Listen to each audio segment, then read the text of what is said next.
Yan, galing ho tayong nag-sampling.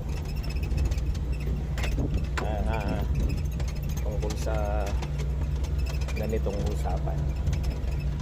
Sa pagsasampling ho, unang tinitignan ho talaga namin yung yung daan. Kasi pag mga truck may tubig ho kasi yan, medyo maalog tsaka mabigat talaga ang tubig. Yan, yung daan ho natin maluwang, kaya lang nabasa ho ngayon dahil umulan ho magdamag. Pero ang schedule ho na gagawin dito, kailangan talaga naka-schedule maaraw para walang hassle na tubig, gabi nga. Yan, mga fish pan ho to. Tapos ito daan tubig, dito yung source of water nila. Sa lahat to ng mga buyer na nakapunta na dito sa Mapler, alam mo itong daan na to. Ngayon laging malinis dahil tinanggalo yung mga saging. Napakaraming saging mo dati dito eh. Yung gilid-gilid na yan, puro saging yan. Lininis ko kasi yung daan tubig dahil sarado dati yan ng water lily. Ngayon maganda sana magawang flood control din to na dike para maging maayos talaga itong daan tubig na to.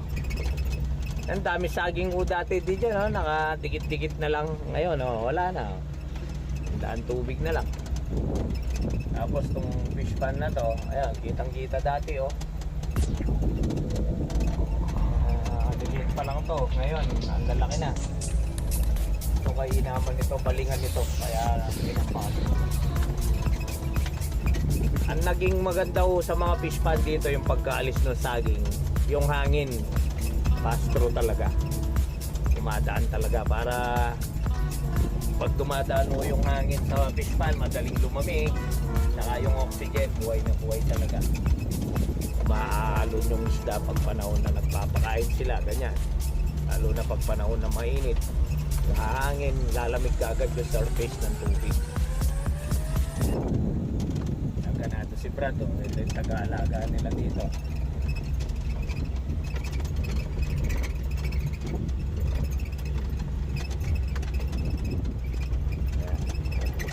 Galing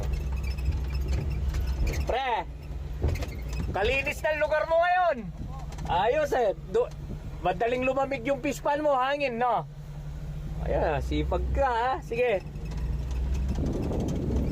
Ang ganda tingnan kahit siya tingnan yung pag-usap natin. Ayun lang kasi nakita talagang ganito to. Dati kulog dito ng mga maraming saging talaga. Kaya natanggal din yun dahil dumaan yung bako dito tinapil yung lupa na nakuha dyan sa tubig na yan. Kaya kung titignan mo, isang kaluwagan para sa mga nagpifish pan ang pagkalinis ng dike na to.